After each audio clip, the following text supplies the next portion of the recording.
she has gone from being worth, let's call it a couple $1,000,000 to put it in the middle, to being worth about $12 million. I mean, she could be worth as much as $4 million there. Even still, that would be a tripling of her net worth. People are very sick and tired of members of the of Congress, particularly, who seemingly are trading in a way in the stock market that mirrors information that they would only have access to because of things that they're doing in Congress and making a lot of money. She was asked, Mikey Sherrill, about this, and here is the response from the Breakfast Club a couple of days ago. Play this. When Newsmax claims that you made $7 million from stock trades, what are they talking about? Newsmax is, first of all, a very questionable organization that is paying multiple fines. I'm not sure what they're talking about. Well, did you make $7 million in stock trades at all? Or? I haven't. I don't believe I did, but I'd have to go see what that was alluding to. Again, what kind of came from. Clay, I think if you're a member of Congress making about 180 grand, by the way, I think that if you made $7 million trading the stock market, whether somebody else is making those trades on your behalf or you're making them, I think you should know. Unless you're a billionaire and so rich that you could plausibly say, I don't know what happened with $7 million. 99.99% of people in America would know if they made $7 million or not in the stock market. A lot of you out there would know if you made $700 in the stock market or not. Certainly 7,000 or 70,000, to say nothing of 7 million.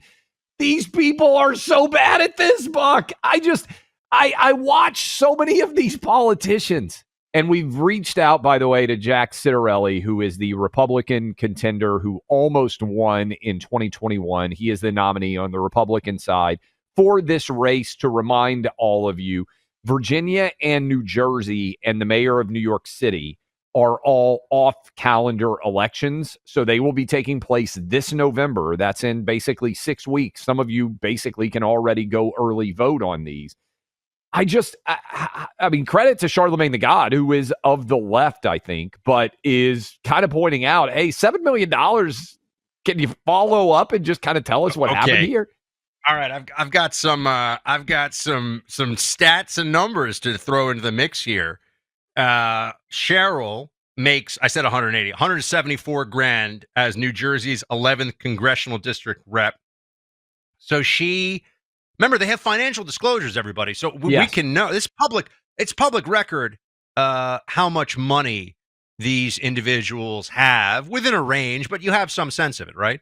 So in 2019, she reported total assets between 730 and I'm just going to abbreviate the numbers here, but 730,000 and $4.3 million. Now that's a huge range, by the way. Yes. That includes your house. To anybody listening, the difference in being worth 700 grand on paper and being worth 4 million on paper feels like a lot.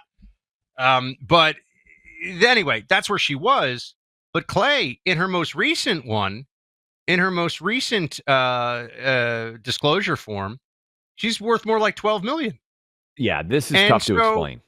And so you say to yourself, wait a second. She's making 174. It's not like she had some huge trust fund, because we would know that from the financial disclosure forms previously.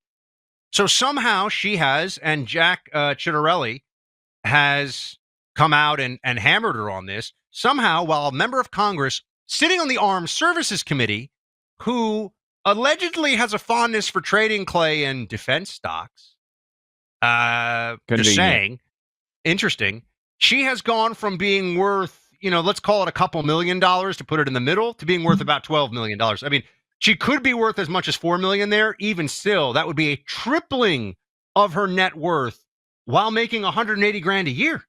Now, sometimes spouses make the money, which can also sometimes be suspect, right? Because they'll say, well, this is not the money that I'm making. This is my spouse. I think this is what happened with, and I don't even know who her spouse is now, but Ilhan Omar. He's an investment banker, so his compensation may be a significant part of this. But Clay, she was fined for failing to disclose stock sales in 2021. Well, this is where it gets very shady. Okay. Correct me if I'm wrong on this, because this seems like something that shouldn't be allowed. You basically cannot prosecute elected officials like congressmen and senators for insider trading, correct? Because they get all sorts of information that is not public, and then they're allowed to trade on it. And this is where it gets super shady. This is like the Nancy Pelosi situation.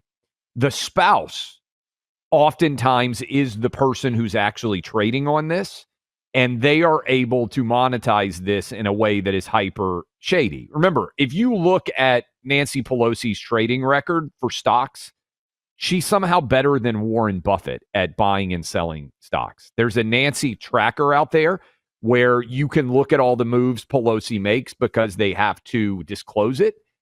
I don't understand why it isn't basic required for everybody out there to put their holdings in a trust and just use that. Let me give you an example, Buck. Most of my money after I sold Outkick that is not in real estate is in S&P 500 index funds. That is, I just buy the 500 largest companies in America. 90% of the time, the S&P 500 outperforms experts.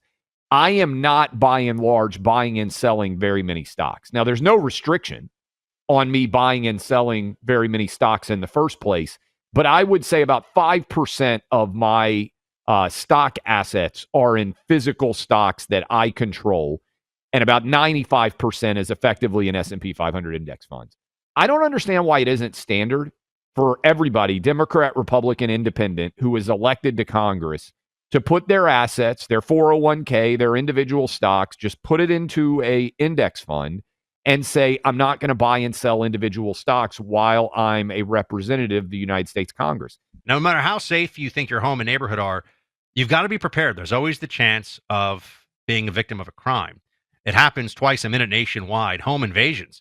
You want to have the right protection to defend yourself and your family until the cops get there, if they need to get there. And Sabre is the best for non-lethal self-protection tools.